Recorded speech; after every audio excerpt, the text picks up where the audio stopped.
Well, the weekend has been so insane with a lot of wrestling that took place starting from Friday and is going to continue on all the way to Sunday.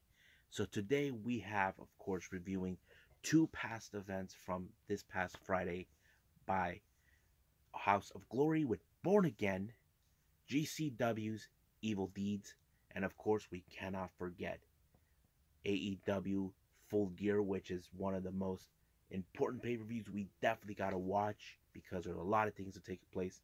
And we cannot forget the latest New Japan Strong with Showdown. Now, I did mention in the previous episode I'm going to do Battle in the Valley, but that's going to be in the following two episodes or so.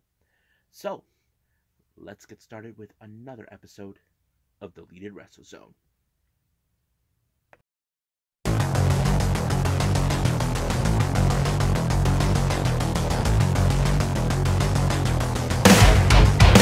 Are you ready? Get up, get up! Get up, get up! Get up, get up! Get up, get up! Get up, get up! Get up, get up!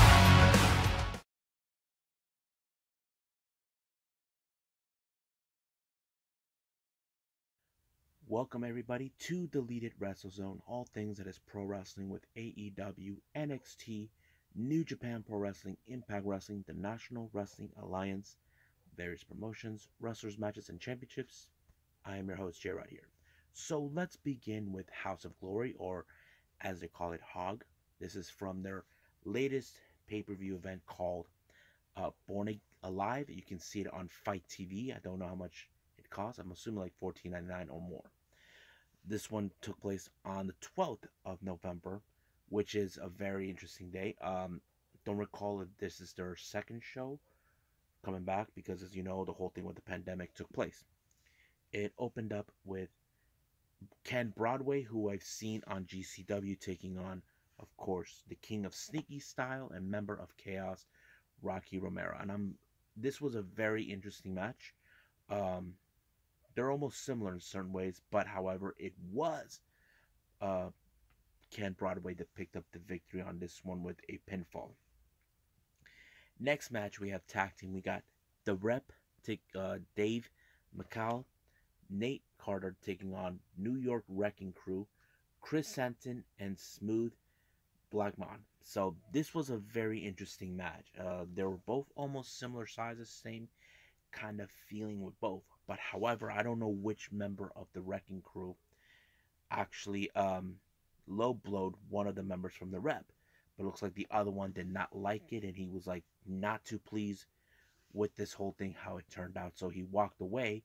But however, it was the New York Wrecking Crew that won the match due to the fact the Rep did not see it. Next up, we got a six-way scramble match. We got Mighty Monte, or as we call him, Mantequilla, versus Encore, versus Smiley, versus Joey Silver, versus Nolo Gitano, versus Ace Austin. Now, in these scramble matches, you know how it goes crazy. I mean, anything could go in this type of match. But however, the last person I think I at least thought was going to win, but he seems like he's everyone's favorite for some odd reason, and that is Mighty Monte when he pinned, what's his name, Encore. And I was like, whoa, that's insane, but it was a good match. Next up, we got the ladies in action. We got Violette taking on none other than Evil Deeds. This was a very interesting match, but however, I'm going to give the ending anyway on this one. I never seen Violette how she pulled off I don't know if this is original or has it been done before, a very unique submission. I was impressed with this type of submission that Violette put on Evil Deeds. I'm like, wow. I can't describe it. It's like she has her like she's bent down herself doing something. I don't know what it is, but it's so cool. I was like, wow, very impressive. So I liked it. Now, our next match is a title match. This is for the House of Glory Crown Jewel in a three-way match. We have Charles Manson, a guy who I mentioned on one of the GCW events, versus Low-Ki versus the champion, and of course he is the member of United Empire, TJP. Now the match was anything could happen, any way. But however, when TJP seems like he had everything under control, Ken Broadway shows up and started getting into his face. It turns out that in the last pay-per-view, TJP said something to him that he took it personally. He got distracted. Now Charles Mason had everything under his thumb. However, Low-Ki took the advantage and double stumped both TJP and him, allowing himself to win the crown jewel. Now our main event is part 2 between these two guys, the Amazing Red versus Will Ospreay. Now, if you all recall, the Amazing Red at the time, about 2 years ago, was retired, but it was Will Ospreay that brought him back. This match was so insane. It ended in a time limit draw, but however, Red was suggesting, let's go 5 more minutes. And of course, Will Ospreay was a bit hesitant, but he did it anyway. While the ref had his back turned,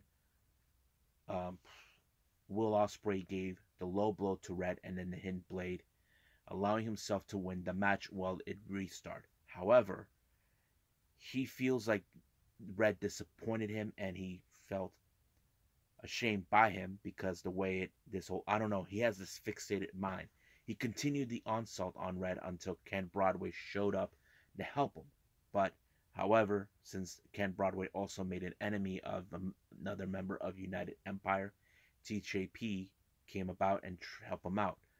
However, Will Ospreay says that Amazing Red is not the same man. He feels like he's out of tune, out of shape, that he has to start from the bottom to prove himself.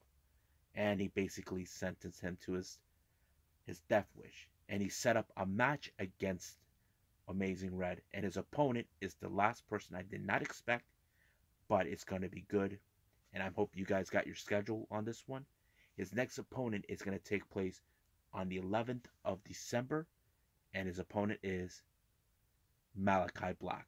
Yes, folks, you heard me, Malachi Black. This is going to be a very difficult match for Amazing Red. I don't think he's ever faced him. Now, for those who don't know in real life, Amazing Red, his cousin, you may have heard her, is Zelina Vega.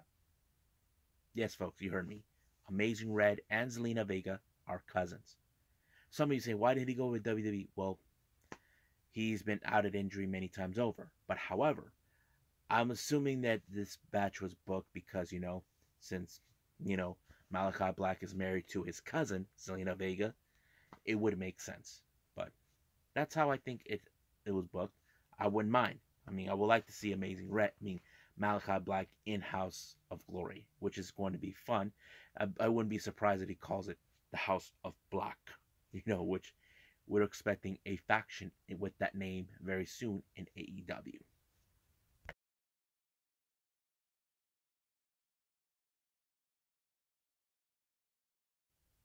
Alrighty then, so right now let's review Game Changer Wrestling, GCW Evil Deeds, that took place also on the 12th of November.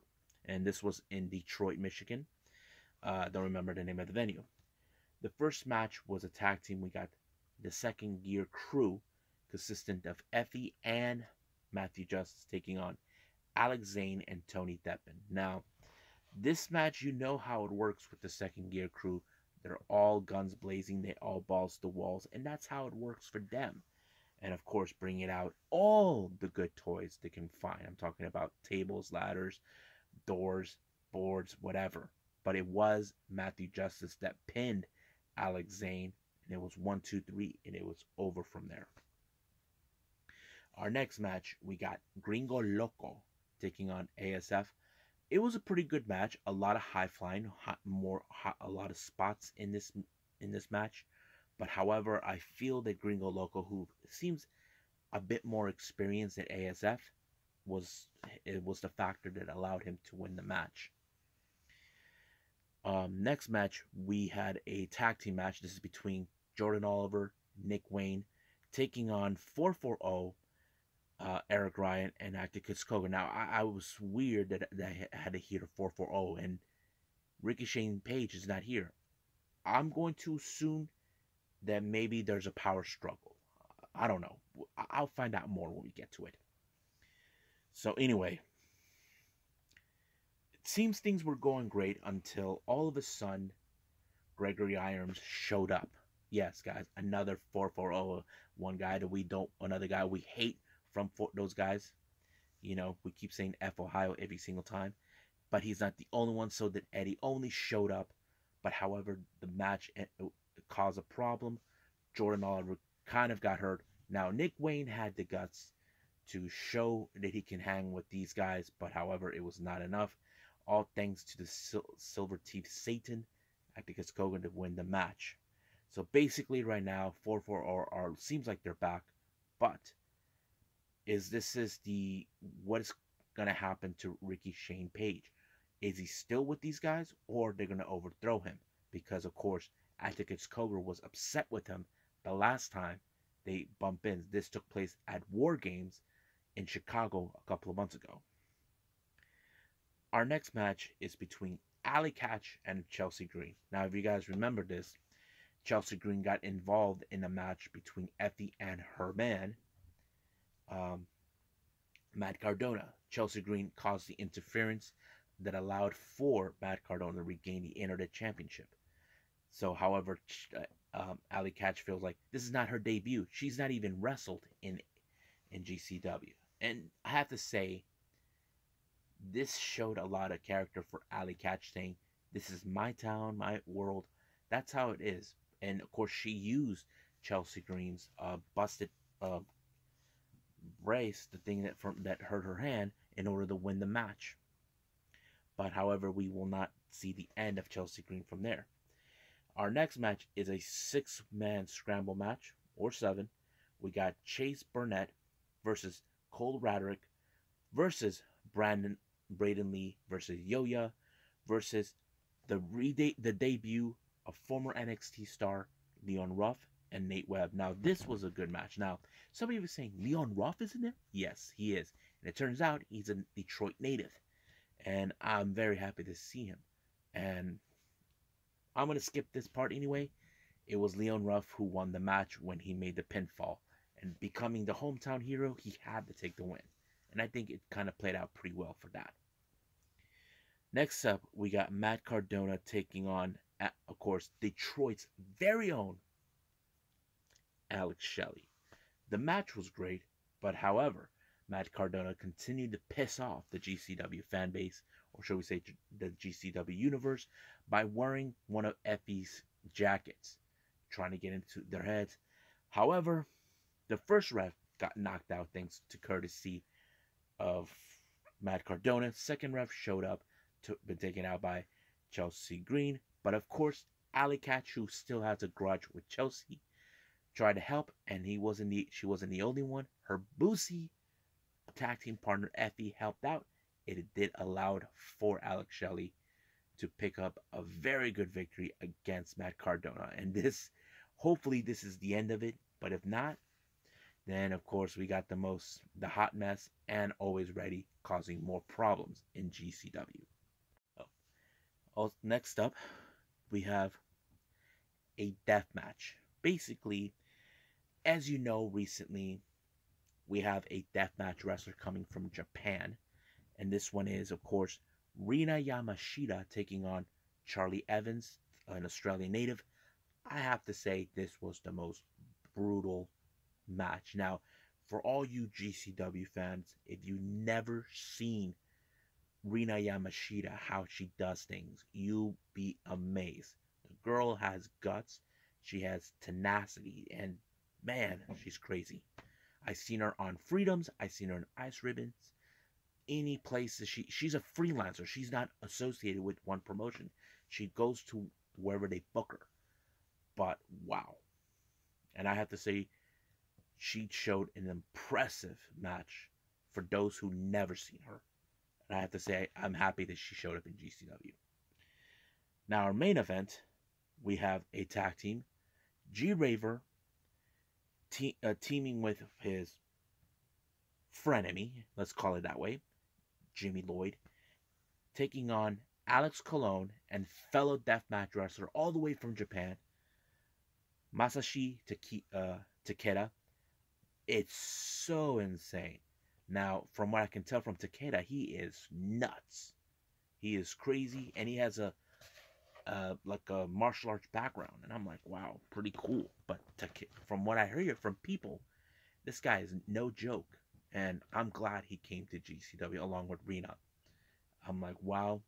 But it was Alex Colon that picked up the victory for his team, and I can't wait to see what Rina and Takashi are going to do in the Nick Gage Invitation 6 that's taking place in the following day that took place. But right now, I think I'll end it right here for all of you. Let's move on with the pay-per-view we've all been waiting for, AEW Full Gear.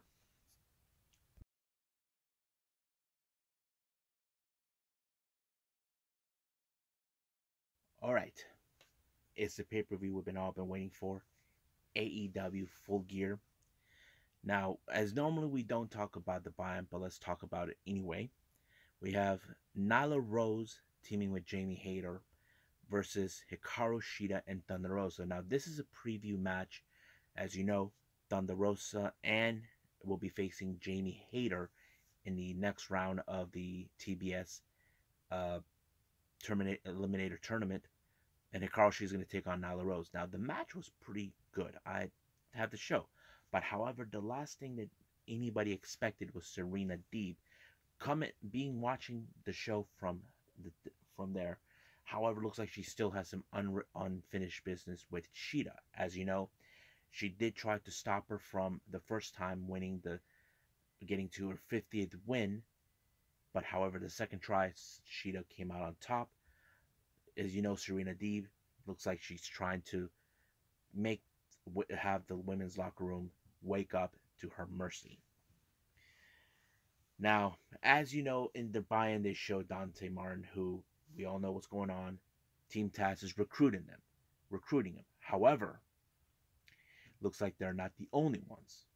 We have the Acclaim as well. So basically, it's still unclear what Dante Martin's going to do, but we'll find out. Now we get to the main show. We got MJF taking on Darby Allen. I have to say the match was pretty good. It opened up strong. MJF trying to prove that he broken Darby Allen in every aspect. And of course, I had a feeling that Tweedledee and Tweedledum were going to show up. I'm talking about Spears and Wardlow, but Sting took care of them. But however, because MJF knows how to distract people, he was able to use the diamond ring what was inside his gear and use it on Darby Allen to take. And I'm sure he's going to gloat how he said he beat Darby Allen, that he finally broke him. But Darby Allen is not going to see it that way because he's going to call him a coward. And trust me, that's going to be the continuation of the story. Now, our next match is the AEW World Tag Team titles between FTR, Dash Hardwood, and Cash Wheeler, with Tully Blanchard taking on the Lucha Brothers, Rey Fenix, and Penta, being accompanied by Alex Brahamontes. This match was pretty good. Now, you can tell by every moment where we know how Lucha Brothers are. One is a grounder and the other is a high flyer. But you got guys like FTR who uses technical techniques against guys like them. Every move they anticipated, it worked. But however, the biggest mistake was trying to get under the ring to use the Super Rana mask. Now, there was a big mix-up by the ref. Instead, Cash Wheeler was the one that was pinfall, but it was, in fact, Dax Hartwood that was the legal man and allowed for, of course, the match to go on without the referee noticing who was the legal person. Basically, they retained the titles. But I have that distinct feeling there's going to be a protest coming from FTR and, of course, Tully Blanchard.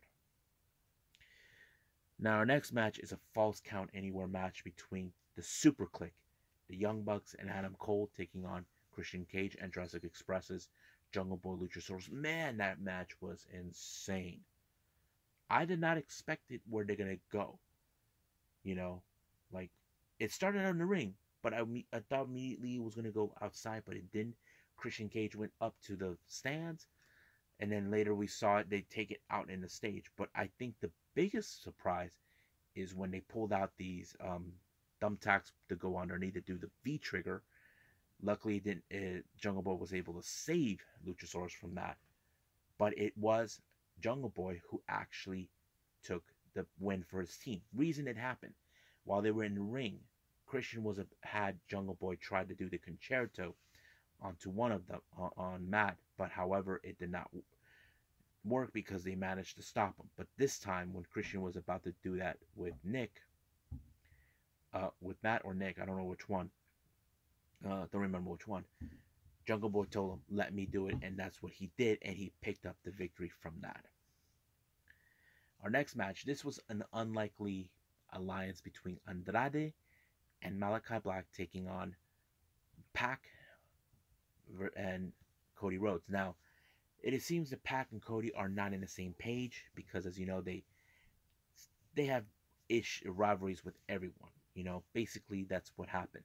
There were moments there was a misstep or miscommunication mostly from Cody and Pac, but they were able to do that until somehow Malachi and Andrade messed up. Not to mention Jose the Interpreter tried to get himself involved, but Arn Anderson was giving a beating of his life when he took him backstage.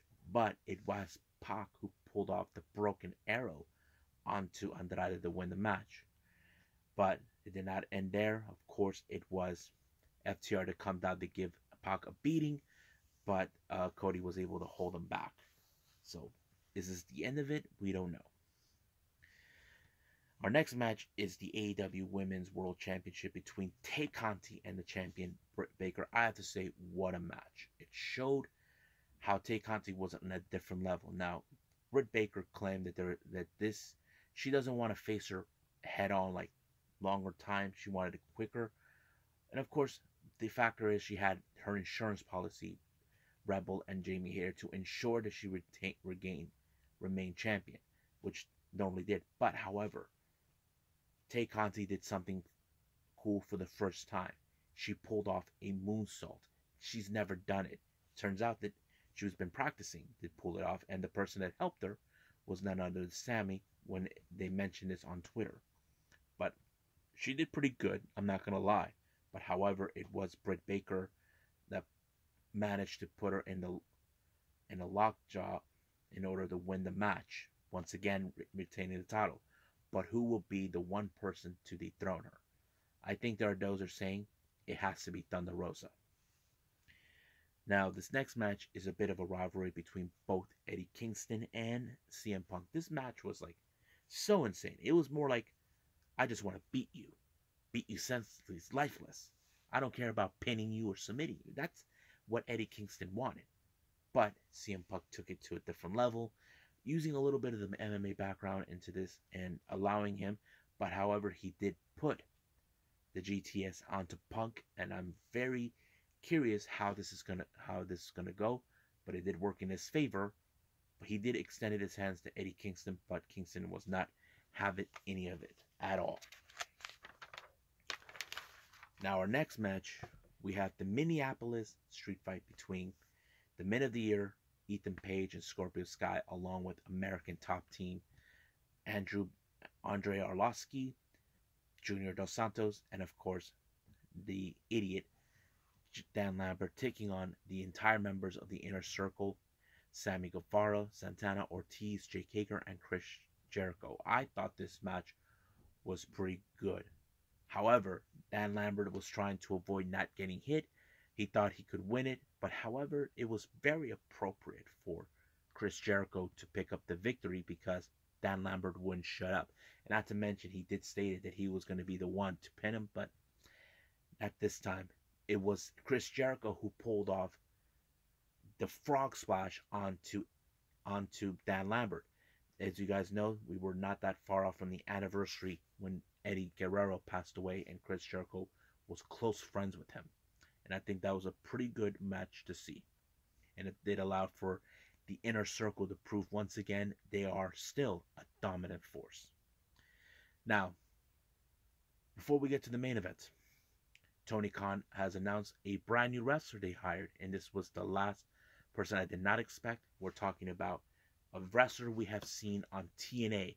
We've seen him on Ring of Honor, on various promotions. I'm talking about Jay Lethal. Yes, folks, Jay Lethal is now officially All Elite Wrestling. I'm so happy.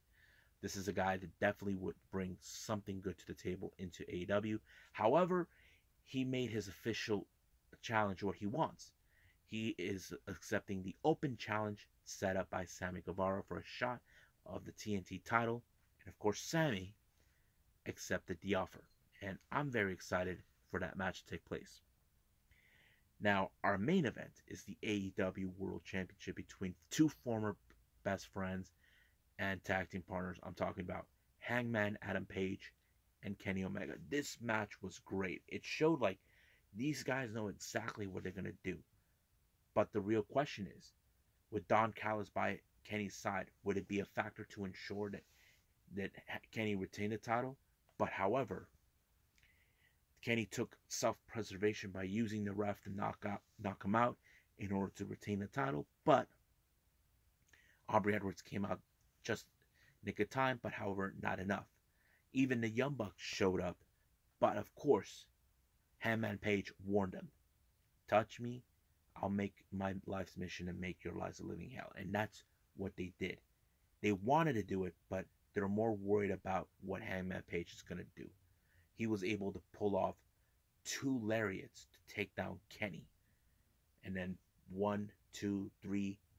And we have our brand new AEW World Champion. I was so happy. Many fans wanted this to happen. This was 2 years in the making. But this could not be ending with a good celebration with the Dark Order being there, who always had his back. And I think I cried at the end. And of course, Alex Ronald was about to give him a beer, but he didn't want that. He just wanted to hug the Dark Order for having his back. And that's something kind of like similar with Kenny and the Bucks when Kenny won the IWGP Heavyweight Championship from Okada back in 2018. But right now, we can celebrate that Hangman's going to win the match. But as you know, we do know there is a number 1 contender, and that person is none other than the American Dragon, Bryan Danielson.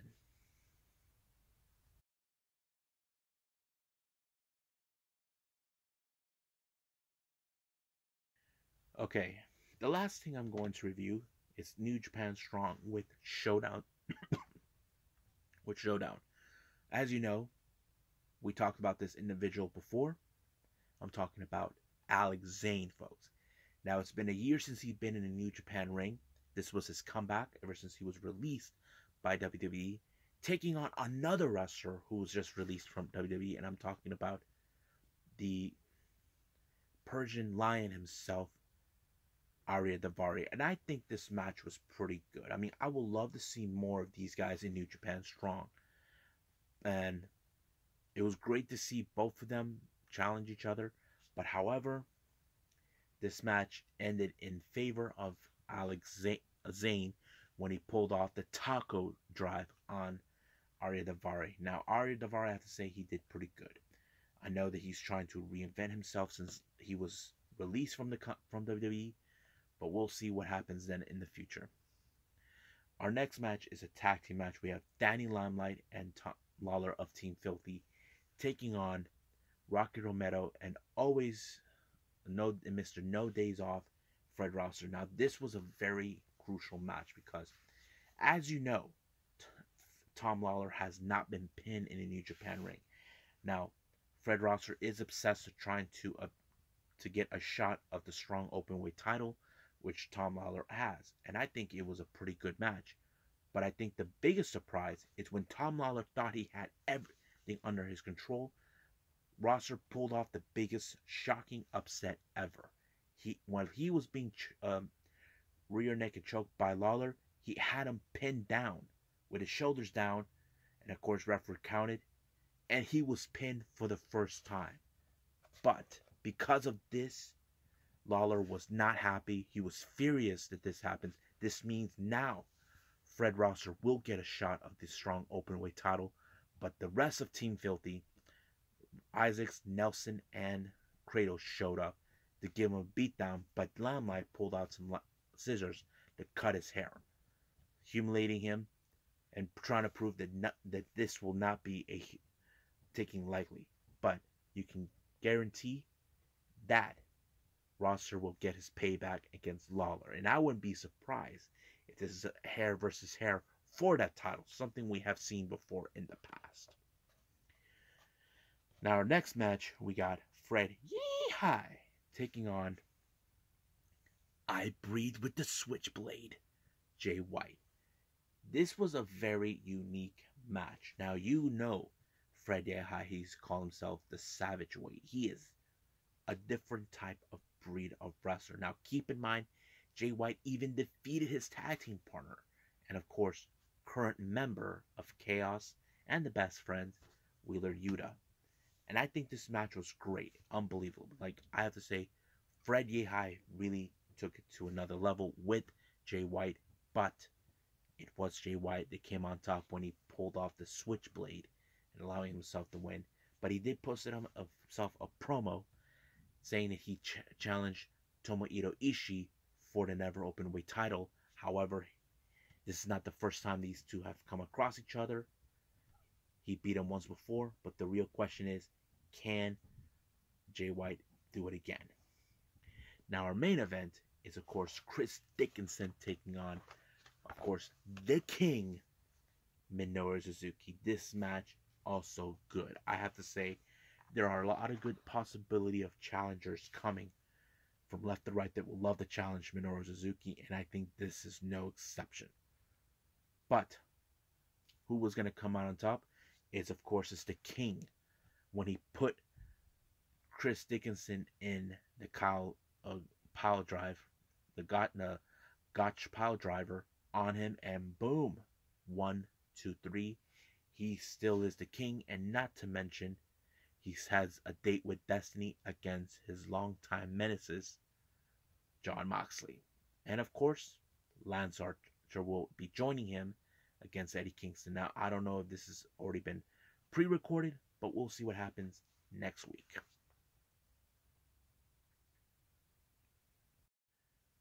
Well, I hope you guys enjoyed this episode. Coming up, I will do another 2 review episode with Choco Pro 174 and, of course, Day 1 of New Japan Pro Wrestling's World Tag League. So that's going to be on one episode I will release by itself during the day or in the evening. And then after that, I will do, of course, New Japan Strong for Battle in the Valley. And, of course, GCW's Nick Gage Invitational 6.